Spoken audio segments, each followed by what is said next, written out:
성숙의 산에 오르자 제9일째 아침입니다. 오늘 주시는 말씀 야고보서 4장 11절과 12절 말씀입니다. 오늘 주시는 말씀 야고보서 4장 11절과 12절 말씀 한 절씩 교독하시겠습니다. 형제들아 서로 비방하지 말라. 형제를 비방하는 자나 형제를 판단하는 자는 곧 율법을 비방하고 율법을 판단하는 것이라. 내가 만일 율법을 판단하면 율법의 준행자가 아니요 재판관이로다. 입법자와 재판관은 오직 한 분이시니 능히 구원하시기도 하시며 멸하기도 하시느니라. 너는 누구이기에 이웃을 판단하느냐. 아멘. 자, 우리가 야고보서 말씀을 통하여서 성숙한 자의 모습에 대해서 계속 나누고 있습니다. 자, 말을 잘 다스리는 자가 성숙한 자라고 했습니다. 그리고 땅의 지혜가 아니라 하늘의 지혜로 사는 자가 성숙한 자입니다. 그리고 교만하지 않고 겸손한 자가 성숙한 사람이라고 어제까지 말씀을 나누었습니다. 자, 오늘 아침에는 깎아내리기 대신에 세워주기라는 제목으로 말씀을 나누겠는데, 오늘 본문에 보면 비방하지 말라, 판단하지 말라는 말씀이 나옵니다. 오늘 보면 11절 상반절을 다시 한번 보시겠습니다. 형제들아 서로 비방하지 말라. 형제를 비방하는 자라 형제를 판단하는 자는, 그랬습니다. 여러분, 다른 사람을 비방하는 죄도 큰 죄입니다. 어제 우리가 나눈 교만의 죄도 큰 죄지요. 그런데 비방하고 판단하는 것은 더 큰 죄라고 할 수가 있습니다. 비방은 상대방을 깎아내리는 것입니다. 헐뜯는 것입니다. 뒷공론하거나 뒤에서 나쁘게 험담하는 것입니다.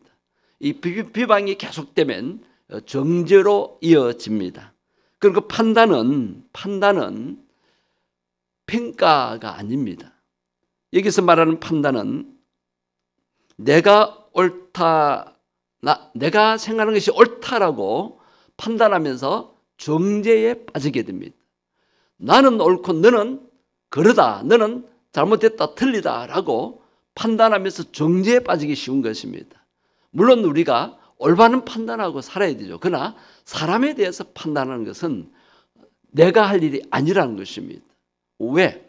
나에게도 비방받고 또 판단받을 그런 일들이 많이 있을 수 있기 때문입니다. 그래서 우리는 성숙한 성도가 되어서 비방이나 정죄를 해서는 안 됩니다. 미성숙한 사람들은 보면 남을 비방하고 정죄하는 것을 즐깁니다. 이것이 인간의 타락한 본성의 모습입니다. 우리 여기에서 벗어나야 합니다. 자, 우리가 왜 비방이나 판단을 하지 말아야 합니까? 사랑해야 할 형제, 자매들이기 때문입니다. 내가 누구에게 비방하고 판단을 합니까? 그 사람은 우리가 사랑해야 할 형제, 자매이기 때문입니다. 오늘 본문 11절 상반절 다시 보시면 형제란 말이 몇 번 나옵니까? 3번이나 반복해서 나옵니다.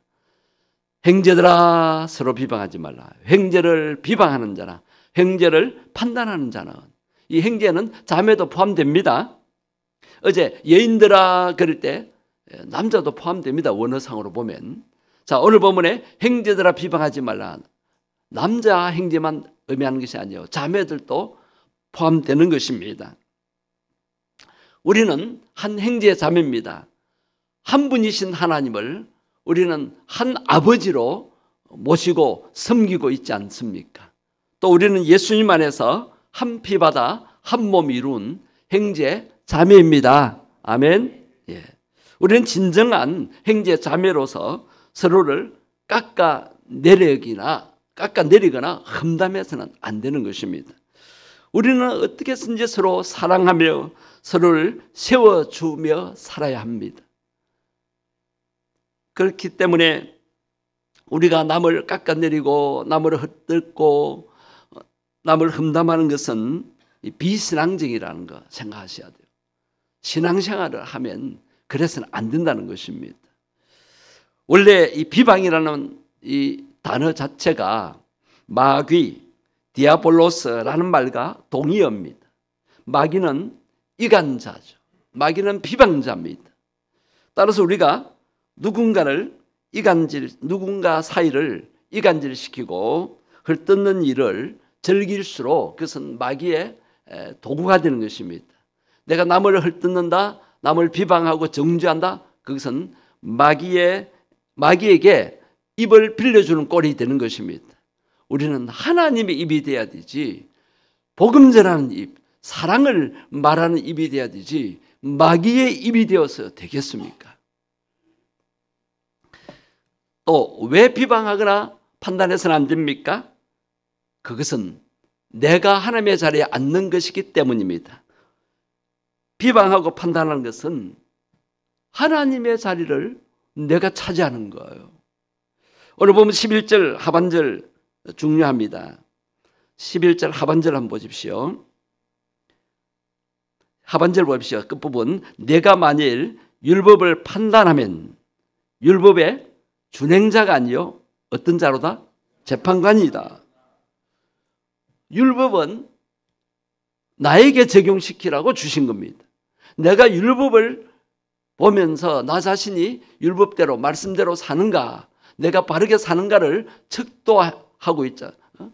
율법은 나를 돌아보는 척도가 되어야 됩니다. 근데 그 율법 가지고 남을 비판하기 위한 척도로 사용해서는 안 됩니다.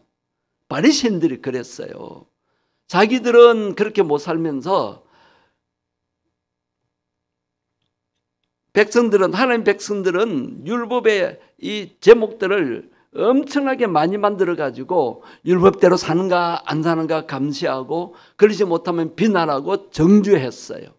오늘날 우리 신앙이 예수님 당시에 바리새인들의 신앙, 서기관들의 신앙이 되어서는 안 됩니다. 우리가 말씀을 들을 때 내가 나에게 적용시켜야 되지, 이 말씀은 누가 들어야 돼, 이 말씀은 누구에게 필요해, 그 말씀을 내가 잘못 오용해가지고 그 말씀을 가지고 남을 판단하는 것으로 삼아서는 안 됩니다. 정말 판단하려면 나 자신을 하나님 앞에서 비춰보고 판단할 수 있어야 합니다. 여러분, 임금님 앞에서 백성으로 살아갈 때 제일 큰 죄가 뭡니까? 반역죄입니다. 반역. 자, 행제를 비방하고 판단하는 것은 하나님의 백성들을 비방하는 거잖아요. 자, 만약 백성들이 잘못한 것을 판단하는 자는 누가 해야 합니까? 물론 재판관, 물론 이제 사법부에서 하지만, 그러나 최종 결재자는 왕이잖아요. 왕. 하나님이 판단하셔야 돼요. 그런데 내가 판단한다? 이것은 내가 하나님의 자리에 앉는 것입니다. 재판관은 오직 하나님 분이심을 우리가 알아야 합니다. 하나님만이 판단하셔야 돼요. 하나님께서 모든 것을 판단하십니다. 모든 주권은 하나님의 손에 달렸습니다. 그래서 오늘 보면 12절 상반절을 한번 보십시오. 너는 누구이기에 이웃을 판단하느냐? 여러분, 하나님 앞에서 나 자신을 살펴봅시다. 내가 누굽니까? 하나님 앞에서 나는 죄인입니다. 하나님 앞에서 죄인입니다. 나부터 허물과 결점이 많은 죄인입니다. 나도 문제투성입니다. 나 자신을 보지 못하고 남의 허물, 남의 결점을 보고 이러쿵 저러쿵 하는 것은 내가 할 일이 아닙니다. 그래서 하나님이 살피실 일입니다. 그렇기 때문에 우리는 아무도 남을 판단하거나 저울질을 할 만큼 나는 완전하지 못합니다. 그런 면에서 나도 하나님 앞에서 자격 미달이라고 할 수 있습니다. 나도 죄인인데 누구를 판단한단 말입니까? 똑같이 우리는 용서받은 죄인들입니다.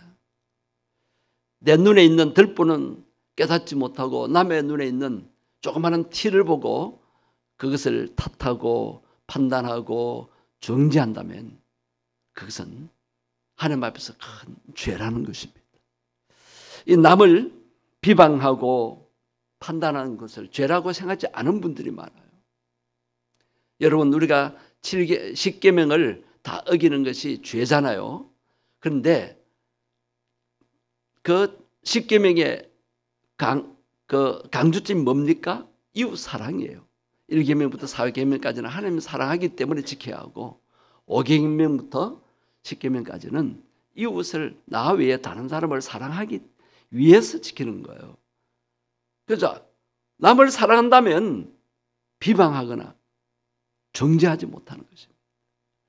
이것이 큰 죄인 줄 알고 우리 이 죄를 이제 회개하고 용서받고 이제 남을 깎아내리는 대신에 남을 세워주는 그런 삶을 살 수 있어야 되겠습니다. 성숙한 신앙인은 하나님의 주권을 인정하며 삽니다. 판단은 하나님이 알아서 할 것이라고 하나님께 맡깁니다.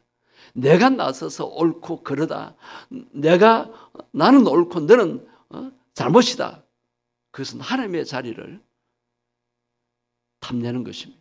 영적인 반적인 것입니다. 자, 하나님이 모든 것 판단하십니다. 하나님이 재판하십니다. 하나님께서 살릴 자는 살리시고 죽일 자는 죽이시는 것입니다. 그렇기 때문에 우리는 모든 인간관계의 문제를 하나님 앞에 맡겨야 합니다. 이것이 성숙한 신앙인입니다. 남이 나를 어떻게 하더라도, 나에게 고통을 주더라도 하나님이 아신다. 요셉이 그랬잖아요. 자기를 팔아먹은 형님들에 대해서 하나님께 맡깁니다. 하나님이 그렇게 허락하셨다라고. 자, 우리의 마음도 하나님과 항상 연결되어 있을 때 사람에 대해서 나쁘게 생각하지 않고 대하지 않을 수가 있는 것입니다. 마지막으로 고린도전서 4장 5절 앞부분을 우리가 보시겠습니다. 그러므로 때가 이르기 전 곧 주께서 오시기까지 아무것도 판단하지 말라. 자, 언제까지 판단하지 말아야 합니까? 주께서 오시기까지. 예, 주님이 오십니다. 재판관이 오십니다. 심판주가 오십니다. 그때 모든 것이 다 드러나게 될 것입니다.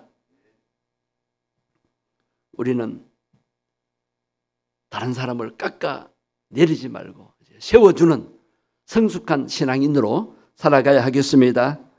깎아내리는 대신에 세워주기 하십시다. 이 세상에서 가장 훌륭한 사람은 다른 사람을 세워주는 자입니다. 하나님 앞에서 바로 설 수 있도록, 하나님 앞에서 귀하게 쓰임받을 수 있도록 우리는 그저 인정하고 칭찬하고 격려하면서 세워줄 수 있어야 되겠습니다. 모든 사람을 세워주는 자로 살아서 하나님의 칭찬을 받게 되기를 주의 이름으로 축복합니다.